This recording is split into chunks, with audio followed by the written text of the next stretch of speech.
Rajkot Gir Ganga trust દ્વારા જળ સંમેલન યોજવામાં આવ્યું હતું, જેમાં ભાજપના પ્રદેશ અધ્યક્ષ સી.આર. પાટીલ હાજર રહ્યા હતા, જેમાં કેન્દ્રીય જળશક્તિ મંત્રી સી.આર. પાટીલના હસ્તે 12 હિટાચી મશીનનું લોકાર્પણ કરવામાં આવ્યું હતું। સી.આર. પાટીલે નિવેદન આપતા જણાવ્યું હતું કે ચેકડેમ ઊંડા કરવા, બોર રિચાર્જ કરવા જેવા અનેક કાર્યો ગીર ગંગા ટ્રસ્ટ દ્વારા કરવામાં આવે છે। સૌરાષ્ટ્ર એ પાણીની કિલ્લતથી બહુ સારી રીતે વાકેફ છે।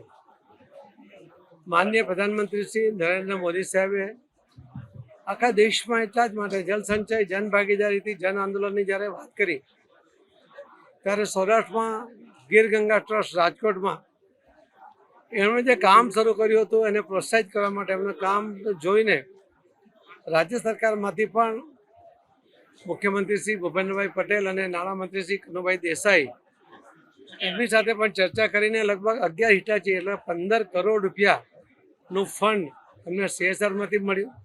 એના કારણે વધુ સારી રીતે કામ કરી શકે।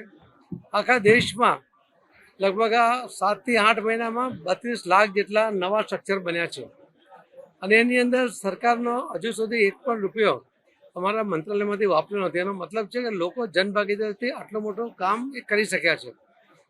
33 રાજ્યો અને 506 જિલ્લાઓમાં આ કામ થયું છે માનનીય પ્રધાનમંત્રી મોદી સાહેબની હાકલ, અને એ હાકલને જે રીતે લોકોએ ઝીલી લીધું છે એના કારણે આટલું મોટું કામ થયું છે।